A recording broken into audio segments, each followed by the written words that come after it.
Awesome. All righty. So where we're picking up is on page 32. And in the chapter 32, first full paragraph, though there is no way of proving it. But to just contextualize what we've begun to talk about so far, more about alcoholism, the real thrust of what this chapter is trying to do is smash the delusion that I have about my illness. It's trying to smash home the hopelessness of my predicament.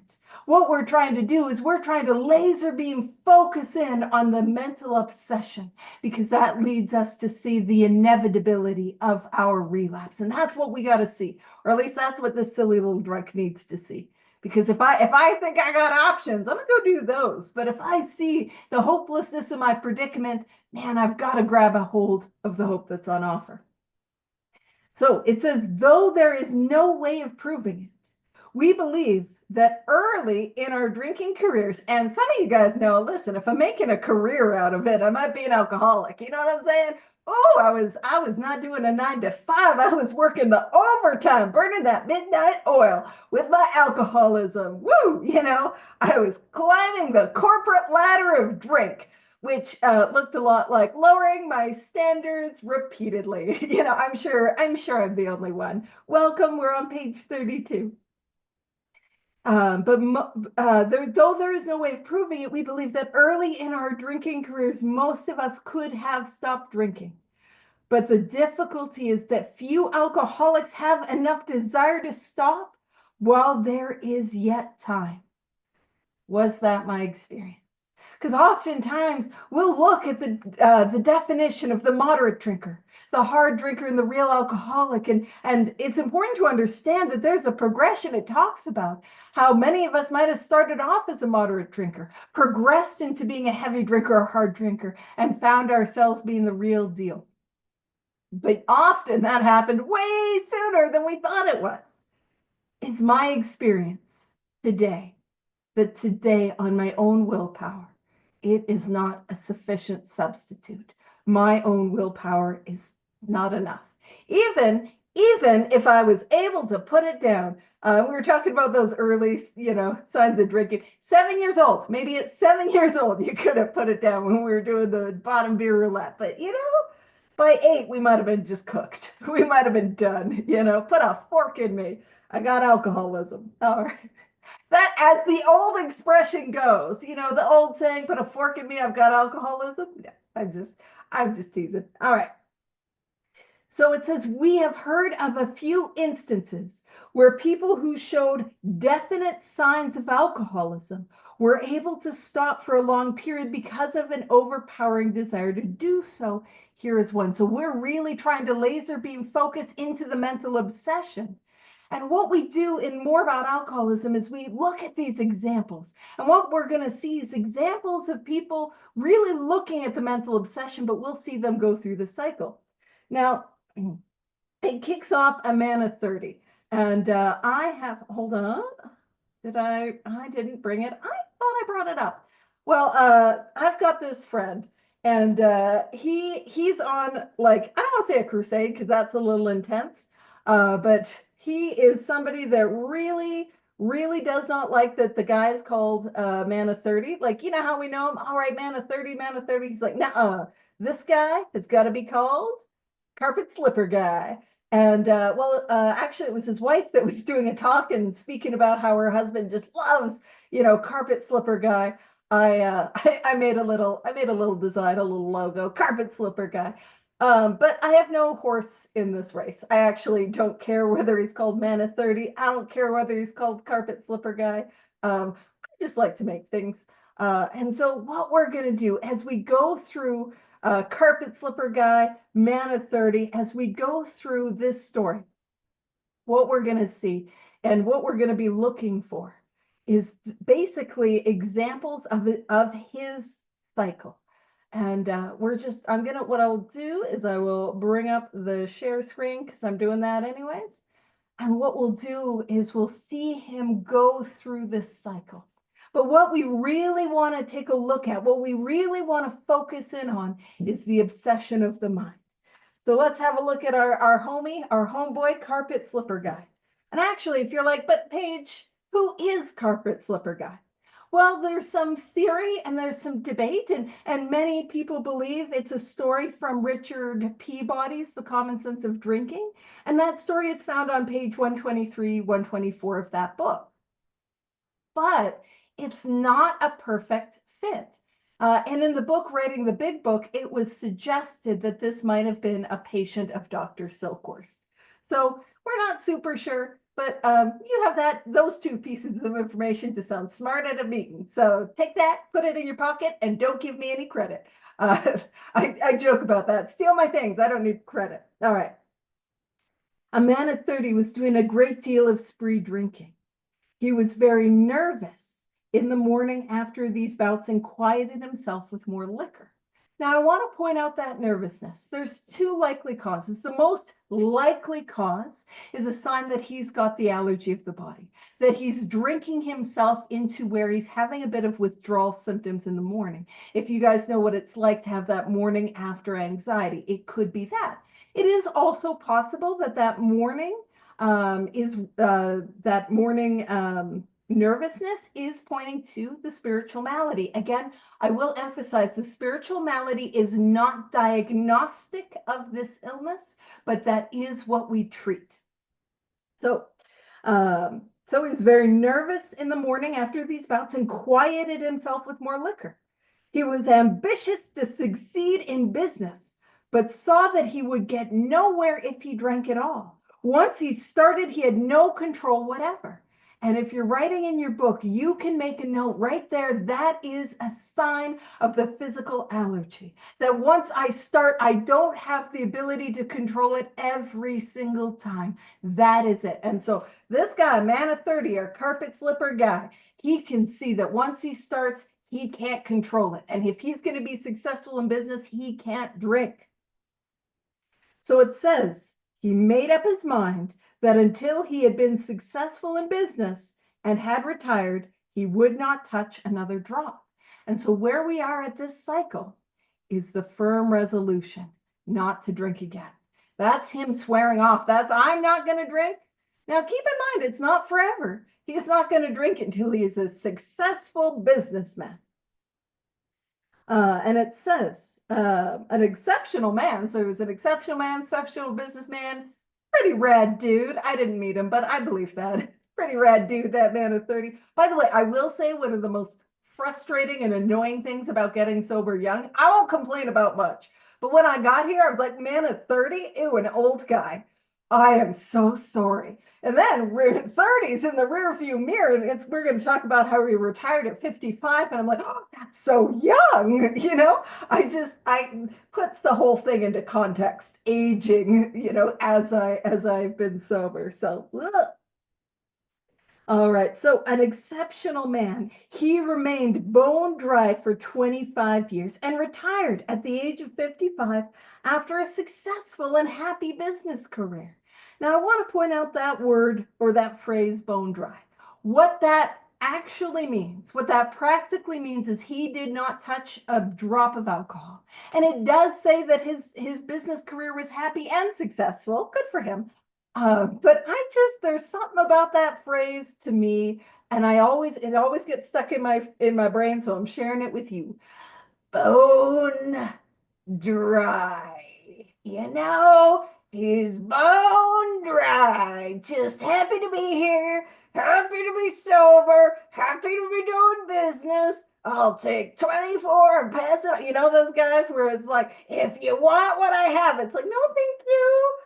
You know, those guys you don't want to have a cigarette next to after the meeting because you're worried they're going to go up in flames. You know, it's a fire hazard. Safety first, you know. So that to me, I hear a little spiritual malady. Whether it's there or not, doesn't matter. What we really need to see is the obsession of the mind. That's what we've got to focus on. So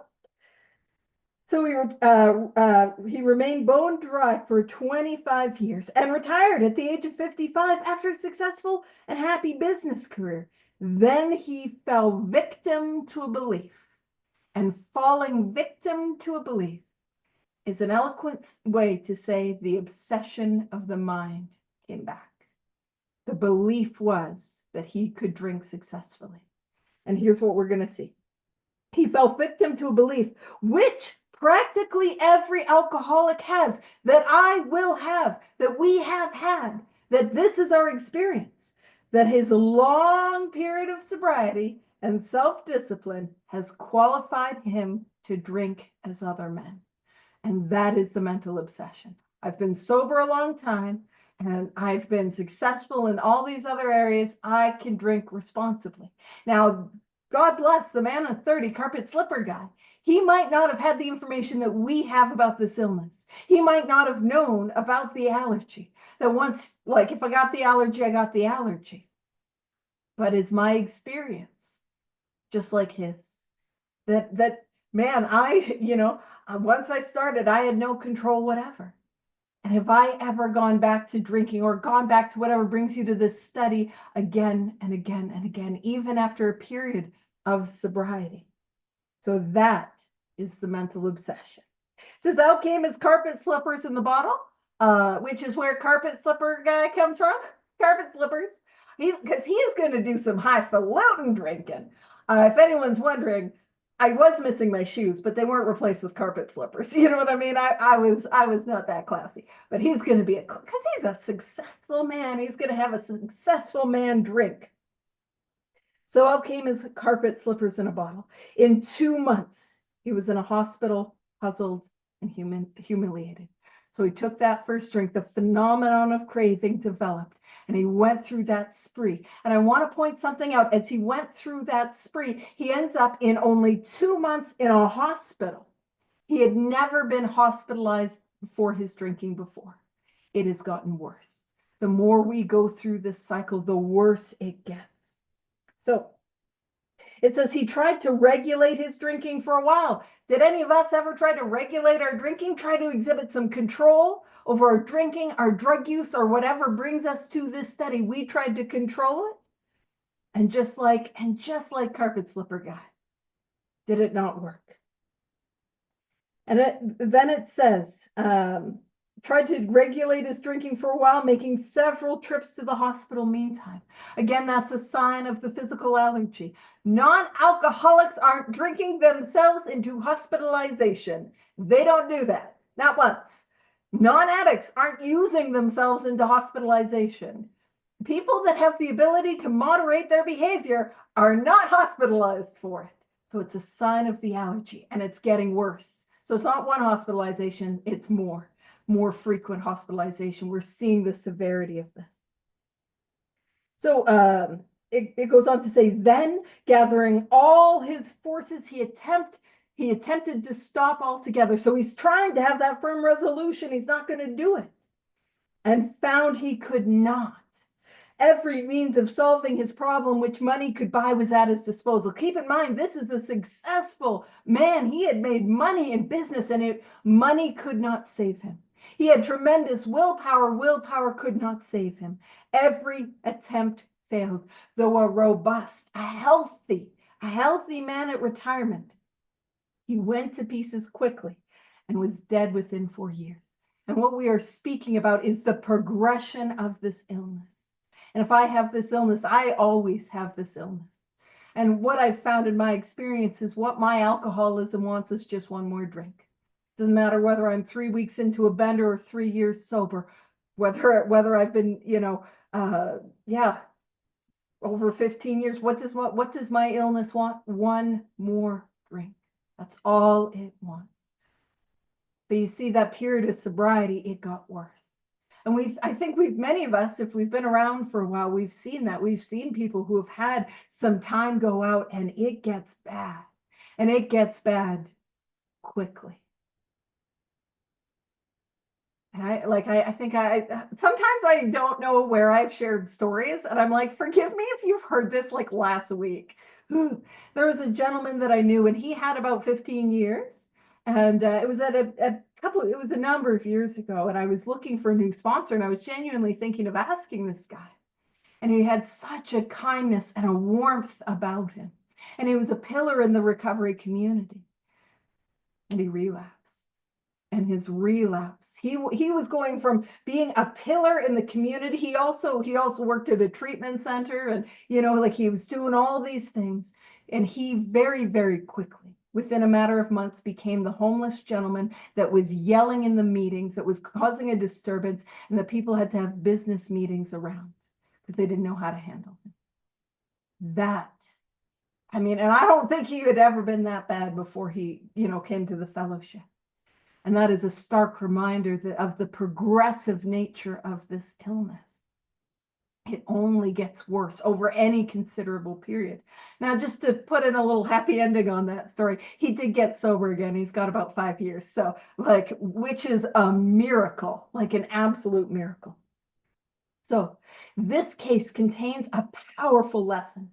Most of us have believed that if we remain sober for a long stretch, we could thereafter drink normally. But here is a man who at 55 years found he was just where he left off at 30. I remember coming into the rooms and I was thinking, man, if I could maybe get 5 years and then I don't have to do this thing anymore. I know none of you ever thought that. I know it's just me. And I never told anyone and sat and thought I was the only one. But I remember I was new. I was like, maybe after one, no, I think I'd be pretty messed up still after one. Maybe if I could get to 5, I don't got to do this anymore. Actually, I'll throw it out there. Is there anyone who's ever ran into somebody who took a big step back from the rooms but was still sober? And it was like, ooh, they prickly. They're a little prickly, Not everyone. I'm sure there's people who are non-addicts, non-alcoholics, and they found it and they step back and they're fine. But I'm just saying, this is just my little experience. So it says, but here's a man who at 55 years found he was just where he left off at 30. We have seen the truth demonstrated again and again. Once an alcoholic, always an alcoholic. Once an addict, always an addict. If I have this illness, I have this illness. Now it says, commencing to drink after a period of sobriety, we are in a short time as bad as ever. And so what we're talking about right there is the physical allergy, right? The physical allergy. But when we talk about once an alcoholic, always an alcoholic, once an addict, always an addict, once a compulsive, whatever brings you to the study, always, we aren't just talking about the allergy. The allergy is one component, but keep in mind, so once an alcoholic, always an alcoholic, I can never, ever, ever safely drink again. Okay, that's addressing knowledge of the physical allergy, but the physical allergy is only one of 2 main parts of my problem that differentiate me from other people. There is the obsession of the mind. And just as I can never, ever safely drink or use again, I can never, ever safely, now this is my experience, I can never safely be not fully engaged in the 12 steps as a way of life. Because if I do, the obsession will return. I will drink again. I will use again. Or if you're somebody like me, I will try to end my life. Because that's where I go. Because I think I'm special and I've got to just add a third little option. Look at me, easier, softer way. I'm just going to check out. That's how my brain goes. And I talk about that because that truly is my experience. I know what it's like to put it down for a while and my life to start to burn to the ground in sobriety. And I don't mean the externals. I mean internally. I know what it is like to not be able to sit and be in my own skin. I know what it is like to come to the end of myself again and again and again. And I got nothing that I can put between me and me. You know what I'm saying? So, yeah, I don't have the luxury of doing some of it some at a time. I'm one of the ones, I got a nasty strain. I got to do this a whole bunch. But maybe I should learn how to say no to service. Or maybe not. Maybe not. All righty. So this is an important line. And it ties into the tangent that I was just on. Paige, on a tangent? I'm as shocked as all of you. All right. If we are planning to stop drinking, there must be no reservation of any kind. Highlight, underline. Nor any lurking notion that someday we will be immune to alcohol. And so at this point, what I do is as I'm going through the book, I pause and I ask the sponsees that I'm working with, I ask who I'm working with Do you have any reservations? And I have to explain now, Rob, he beat me to it. I forgot that sometimes we race on definitions. I just decided to do that. I didn't tell Rob that we're racing. I just will say the definition before he puts it in the chat, and I'll go, I won. Or sometimes he puts the definition in the chat first and like, he won. I don't need to make everything a game. I don't know why I'm like this. Alrighty. But what is a reservation? I remember my first ever sponsor, she would talk about like, it's not a reservation to dinner, Paige. A reservation is that like holding on to that someday I'll be able to drink like a lady. Now I describe reservations as three types of reservations. And this is just my experience with reservations. And I will tell you, when I sit down with people, they don't actually cop to having any, Nobody's like, yes, I've got some. Very rarely is that the case. They're like, no, no reservations. And then I don't sarcastically say, we'll see, because that is not helpful. But sometimes the inner monologue goes on tangents too. All right. So the three types of reservations. The first type of reservation is that lurking notion that someday I will be immune to alcohol. And what that can look like is, I really want to have champagne on my wedding day. I want none of those. I genuinely though, I did have a sponsee one time. She was like, I really want to do heroin when I'm 80. And I was like, why? But whatever. That was her reservation. Like I want to be able to, use this substance with impunity, right? Those are examples about reservations, and those reservations are attached to the allergy. And then there's other types of reservations. And those reservations look like, and these are the ones that I had. If this happens to me, I don't know if I can stay sober. And actually, I'll tell you what they were. Genuinely, what some of the reservations that I had. My sponsor didn't ask me, so I didn't give her the heads up on these. But the first one was if I was not able to finish university. The second one was if I broke up with my boyfriend. And I think there was one that, like about like losing certain people in my life, like if certain family members died. So guess what? Broke up with him, thank goodness gracious. That's a victory for everyone. And also, if you don't know, at 18 months into my sobriety, which was also 2 weeks before graduating university, I very suddenly developed a neurological condition which hospitalized me, left me in the use of a wheelchair, and I wasn't able to finish school on time.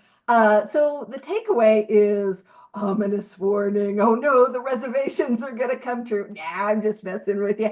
I got a bit of whatever happens to me. There is some cosmic comedy that is happening. I genuinely, there was a guy in university and he was like, I don't know anyone who is as unlucky as you. And I was like, I don't think it's that bad. And then I think back to the dumpster. I'm like, and actually maybe it's because I'm like, it could have been worse. Do you see that dumpster? I didn't tell them too much about that. All right. So there's the reservations about if this happens, I don't know if I'll be able to survive it because it's so painful. Now, the third type of reservation is actually a reservation as it pertains to the program of action. I don't want to make that amends. I don't want to sponsor people. I don't want to meditate. You should, it's delightful. Or you could, it's delightful. I won't shit all over you. I'll cut all over the place though. So those are some examples of reservation. But now I know nobody here would ever have any at any point in time or relate to anything that I'm saying. But what do we do? What do we do if we have a reservation? Well, clearly the only logical place is just be in shame and feel gross about it. Obviously not. Obviously not. So what do? Well, I take it to God and I take that reservation to prayer. God, please help me to see the truth about this. God, please help me see, one of the ones I love, God, help me to see this through your eyes. Help me to let go with complete abandon. Help me to trust you with everything that I want to hold on to. Help me to lean into you during times of pain and comfort and know that you will always be there, that you will carry me through. Little prayers like that we get to say on it. If we want, no pressure. Oh, Rob's got a 12 and 12 reference in the chat. Delightful. Rob, useful. Pertinent information all over the place. Me, lack of focus. Attention span like a gnat. Pew pew. Will I be sharing a picture of a cartoon pickle that I made during a history thing? Maybe, because that's how my brain works. You know what I mean? Like focus. I don't always have that. Uh, so that's what we do with reservation. We take it to prayer because I can't see the truth. I need God to help me to see the truth. So, young people. Now, I'm gonna say this in humor. I'm like, that used to be me. It's still me, still me. I don't think I'm old. Young people may be encouraged, and I love this because this is another example of the book meeting us where we're at. Because if you're an alcoholic or an addict or whatever brings you to the study like me, oh, I'm looking for the loopholes. And I'm seeing man of 30 and I'm thinking, oh, beautiful. So the second reservation, if I recall my order correctly, which I will do my best because I don't know if I remember the order I say things. The second one was about if something were to, like loss, death, grief, pain. If something happens that is so painful, I don't know I could stay sober through it. Now, that's not in the book. This is just my experience having some, working with people who turns out they have some. So the second reservation is don't not knowing whether or not we could stay sober through very painful events. So I love it. So going back to young people, the youngins, the folks with the riz. That made me sound old. I heard it, you heard it, we all heard it. Young people. And so if you're like me, I'm reading that and I'm thinking, oh man, at 30, like, oh, he stayed sober 25 years. Like, I don't actually hear the message that once an alcoholic, always an alcoholic, the mental obsession's going to come. It's going to be worse. No. I think I can do that. Why don't I just focus on business? And that is the big book. No worries. I'm so glad you're here. Please feel better. And that's why we record them. Love you lots. Take care. Um, so it's that idea that like the book is going to meet me where I'm at, meet me with my resistance, meet me with my denial, and take me where we need to go. You see, the more I go through the book, the more I see the compassion, the understanding, the flexibility, and the ability to take me where I got to go. So young people, hey, may be encouraged by this man's experience to think they can stop as he did on their own willpower. The book is meeting me in my resistance and my denial and completely missing the point of the story. An alcoholic missing the point? I'm like, I'm over here, the point, woo, we would never. But it's going to take us where we need to go.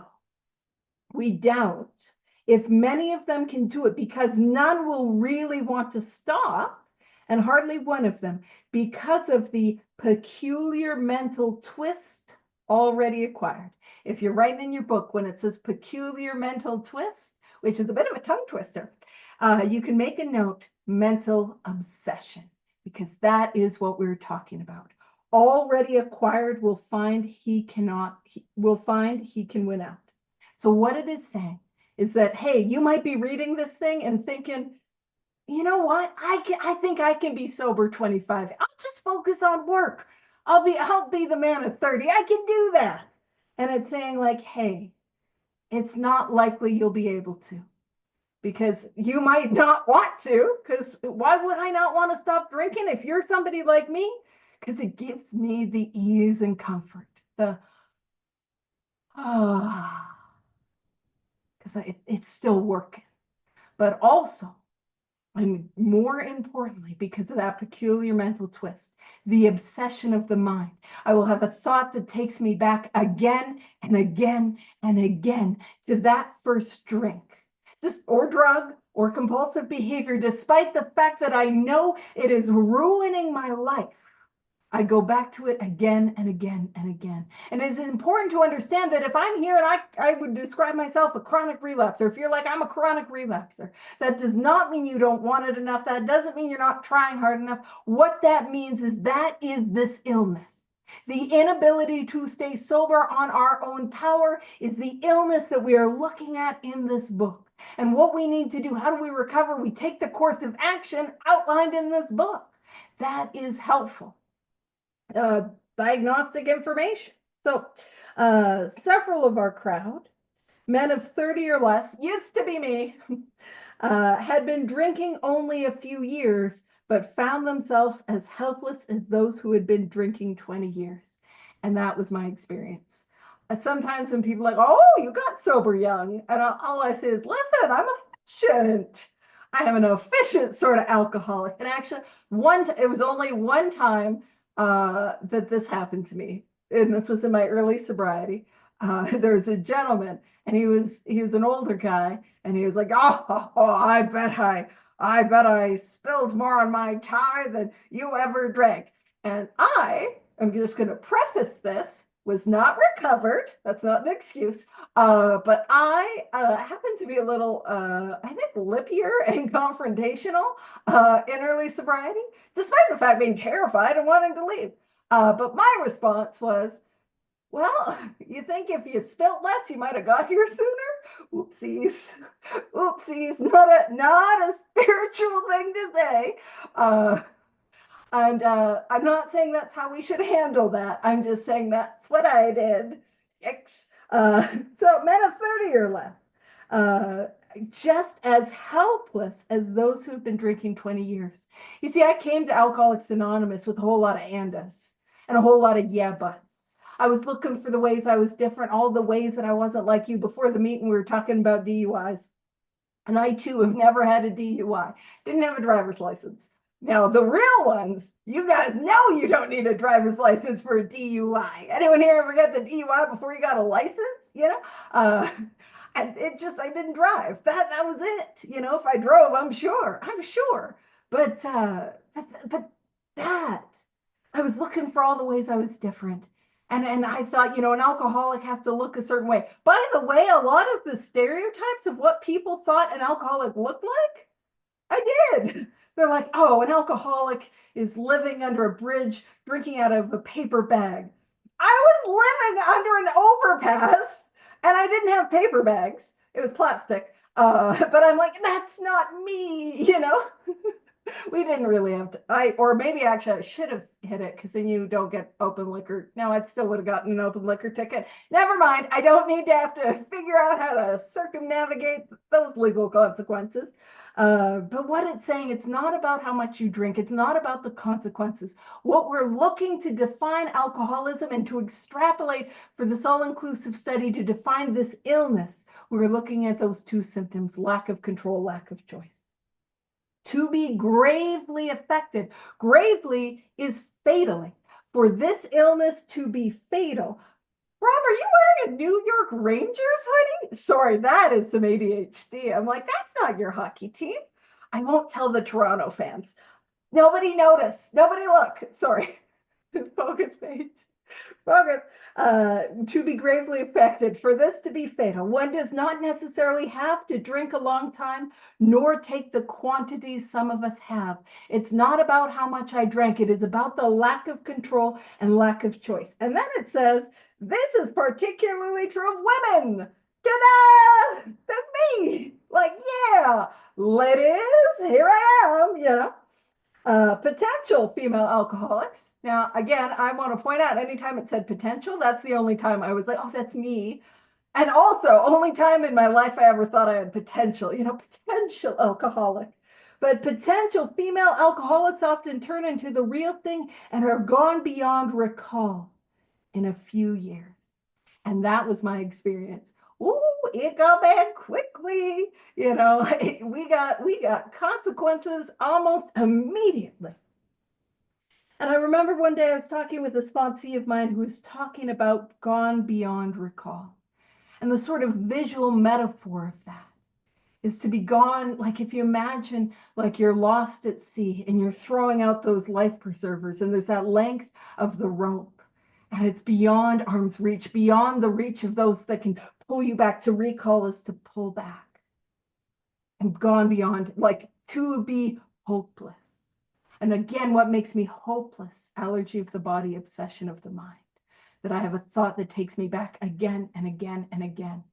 And if I'm hopeless at 19, 18, if we're hopeless at age 9, we're as hopeless as we'll ever be, and it's only going to get worse unless I have a spiritual experience. It is not about how old I am. It is not about the consequences. Physical allergy, mental obsession. If I have those, it is hopeless. Certain drinkers who would be greatly insulted if called alcoholics are astonished at their inability to stop. We who are familiar with the symptoms, I'm going to throw out, let's just have a look at those two, physical allergy, mental obsession, see large numbers of potential alcoholics among young people everywhere, but try to get them to see it. I can't tell those youngins nothing. And then I wanted to reference old-timey things. What with their whoopee parties, and I didn't think about it too yet here. So it says, as we look back, we feel we had gone on drinking many years beyond the point where we could quit on our own willpower. And now what we're getting into is the second experiment. So if you remember last week, we had the first experiment. If I am not sure if I am an alcoholic, I've got an experiment that I can run. And that experiment, often referred to as the Marty Mann test, is I can go out to the bar and I have 3 drinks. And then I stop for 24 hours. Because it says stop abruptly. Yeah, the Marty Mann. Stop abruptly. That does not mean stop abruptly to go to the bathroom and snort a line. That is not what we're talking about. But if you are like me, you're like, I stopped abruptly. It was an abrupt stop. No. We're talking a 24-hour period. And it says try it more than once. So what we are testing to see is, do we have the physical allergy? And now this is the second experiment. And what we're going to test is, do we have the obsession of the mind? So listen, that's the thing, is we don't have to even read the book. We can have an experiment. We can do science. I do feel like sometimes I'm like this 12-step Miss Frizzle, Some of you who grew up in the 90s, you get what I'm saying. And some of you are like, I do not. That's fine. That's fine.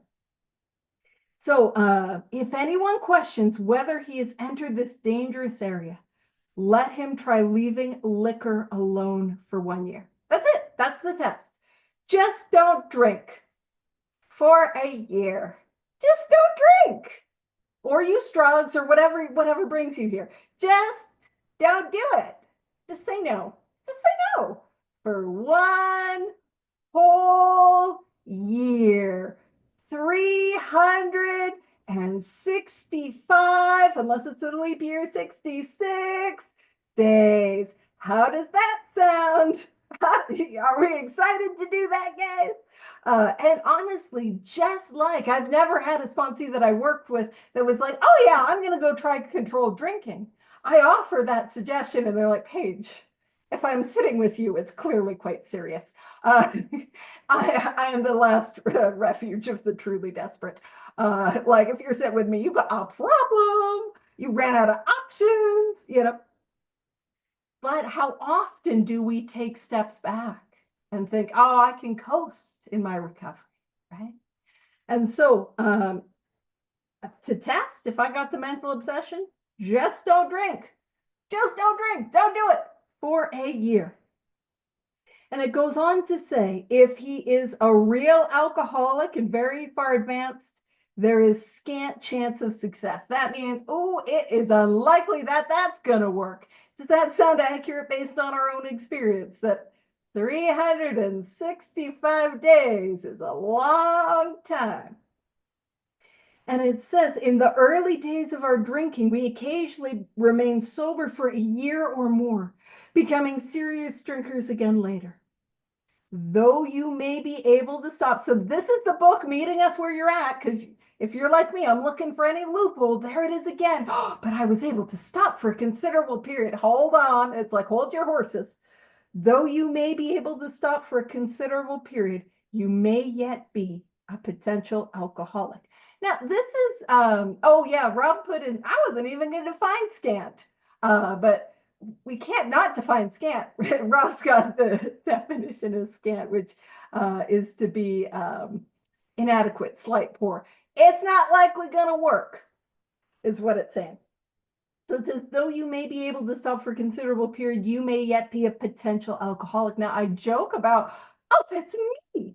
But Bill Wilson and Hank Parkhurst, when they were kind of going through, they had the idea of writing a chapter that was devoted to the potential alcoholic, but end up getting written. But that would have been interesting.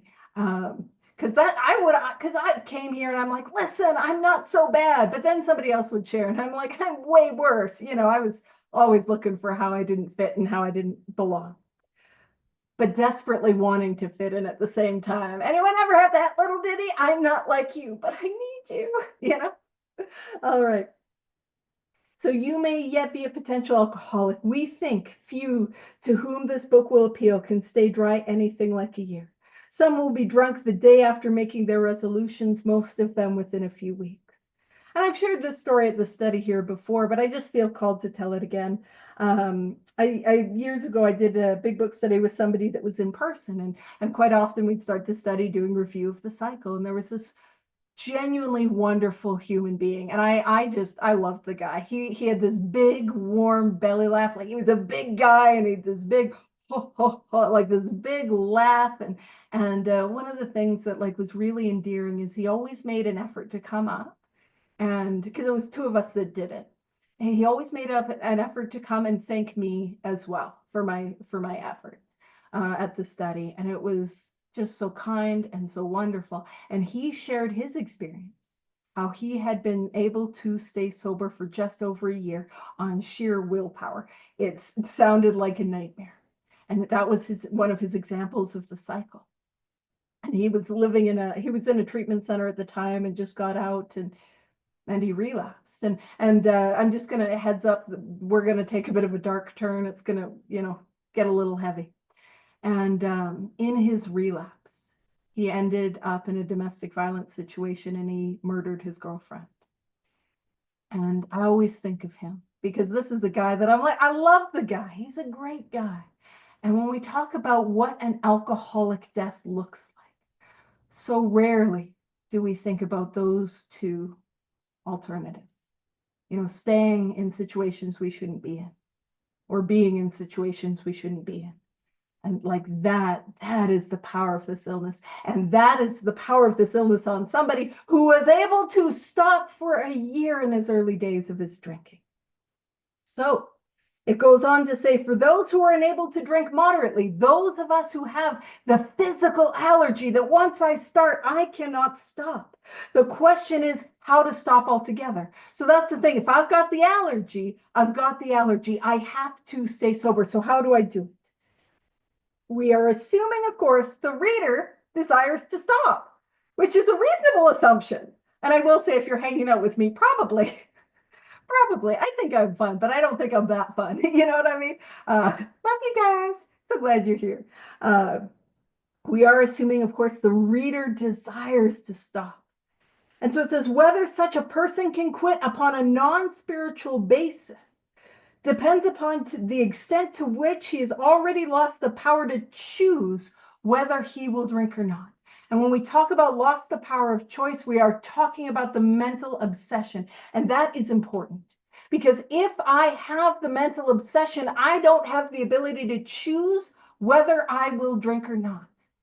And what that means is I will drink again, or I will use again, or I will relapse in whatever behavior brings you to this study. I will do it again. And we talk about quitting on a non-spiritual basis. Non-spiritual basis looks like things like going to doctors, and that can be helpful. Going to see psychiatrists. There's nothing wrong with that. Counselors, therapists. Again, if you need that outside help, that is okay. But did I try those things and it not work? It looks like going to treatment centers. It looks like going to detoxes, sober living. It looks like getting in and out of jail. It looks like going to the gym. It looks like getting in or out of the relationship. It looks like doing the good old geographic. It looks like taking a trip, not taking a trip. It looks like getting a job, changing the job. It looks like just going to meetings. Honestly, bear with me. I know it says non-spiritual. It can look like I'm going to throw myself just into religion. And if I tried those things and they not work, and if that is my experience, it is a sign that I've got the mental obsession. Now, I did not try everything, but everything that I tried failed. Nothing that I tried worked. And what that means is I do not have the ability to choose whether I will drink or not. And this is a step one idea, that if I don't have the ability to choose whether I will drink or not, I'm going to drink again. Sometimes when I work with people, they're like, no, no, no, that's not going to take me out. No, no, no, I'm not going to drink over that. I'm like, oh, sweetie. Oh, I'm not that condescending, to be honest with you. I don't actually call any of them sweetie. But the truth is, I don't have the ability to choose. I have no choice. I don't get to choose whether that resentment will take me out or not. I don't get to choose. I will relapse. It is coming. It is inevitable. It is imminent. And that is what this chapter is trying to smash home to somebody like me. And it says, many of us felt we had plenty of character. Like I had morals and values and the person that I wanted to be and the person that I was trying to be. And man, I was talking about it the other day where I'm like, I don't know where I left those. They were missing when I was in the depths of this thing. The flags were red and I didn't even notice. And it says there was a tremendous urge to cease forever. That feeling that begins to rise in your chest. It's a little like a subtle panic, like, I can't keep doing this. I can't keep doing this. I've got to stop. But there's an underlying dread that knows I can't do it. You guys know what I'm talking about? And it says, yet we found it impossible. I needed to stay sober. I wanted to stay sober. I had to stay sober, but it was not possible. I could not stay sober. And it says, this is the baffling feature of alcoholism as we know it. The utter inability to leave it alone, no matter how great the necessity or the wish, no matter how much I need to stay sober, no matter how much I want to stay sober, no matter how much I have to stay sober, no matter all the gifts and the blessings that I will receive if I just don't pick up the first whatever, and all the consequences that are looming if I do just pick up the first whatever. I can't stop myself. And I do it again and again and again. And that is the illness that I'm up against. Then it's baffling. It's baffling to the people who watch us. They're like, how could you drink again? How could you do that again? And I won't cop to it in front of them. But in my heart of hearts, I'm like, I am just as baffled. I'm like, why did I do it again? Why did I do it again? We're going to talk about, I might have some reasons I'm satisfied with part of the time, but I don't really know why I do it. So it says, how then shall we help our readers determine to their own satisfaction whether they are one of us? Not their family members, not their sponsors, not the judge, not the court system, not their employers, not their HR department, not the HOA department. Or HOA. I don't know how your homeowners associate. Well, actually, I've never lived anywhere with an HOA, but I think I would not do well. I'm pretty sure if you have a certain lawn length, I'm probably not supposed to be passed out on it. So I'm pretty sure I would be an HOA nightmare. So they might have an opinion about my drinking as well. Never lived where there was one. That's also a blessing. But they aren't the ones that need to be convinced. Spoilers, most of them are. Most of them have been convinced for years. I'm the one that needs to be convinced. If you remember on page 30, it said we learned we had to concede to our innermost selves that we were alcoholics. I am the one that needs to be convinced. I need to see the truth about who I am because I am the one that has to do this thing. And so I've got to be convinced. So how can I be convinced to my satisfaction to see the truth about who I am? Well, it says the experiment of quitting for a period of time will be helpful. But we think we can render an even greater service to alcoholic sufferers and perhaps to the medical fraternity.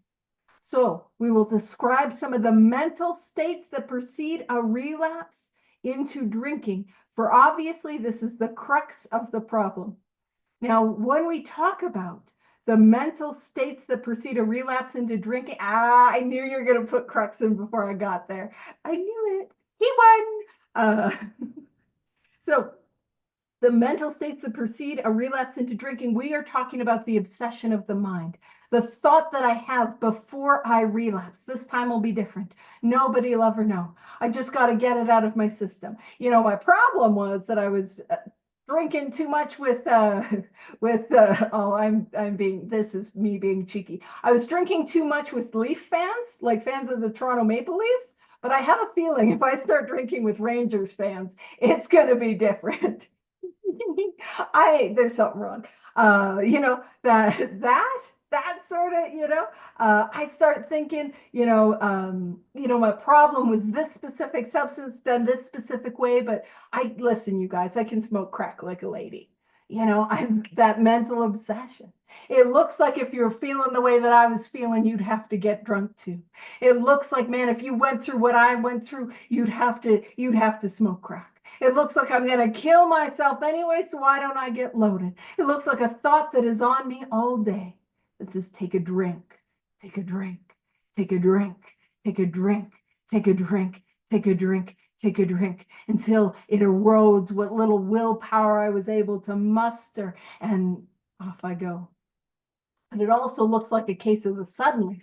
I'm out there living my life. I got a drink in my hand. I got a pipe in my mouth. I'm popping pills, and I almost don't know how it happened. And that is what we're talking about when we talk about the mental states which precede a relapse into drinking. For obviously, that is the crux of the problem.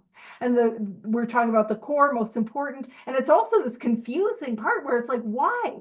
Like, why would I be doing it? So that is what we're trying to hammer home. My problem is not that once I start, I cannot stop. My problem is that despite the fact that once I start, I cannot stop, I go back to it again and again and again and again and again and again and again.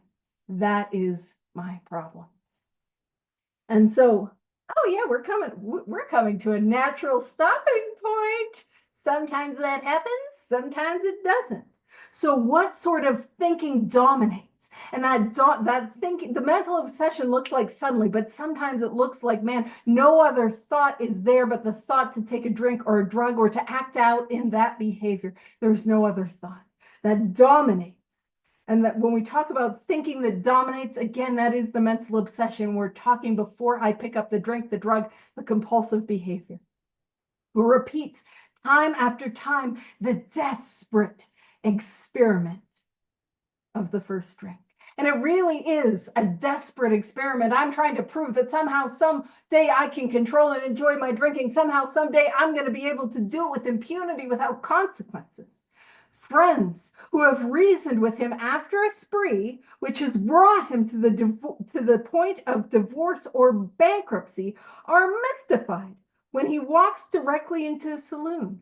Why does he? Of what is he thinking? So we're looking at the mental obsession, and that when we pick up next week, we'll have a look at Ralph. I was going to say Ralph. Spoilers.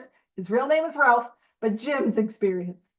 But when we talk about that divorce, the spree, which has brought him to the point of divorce or bankruptcy. I've got some other allergies.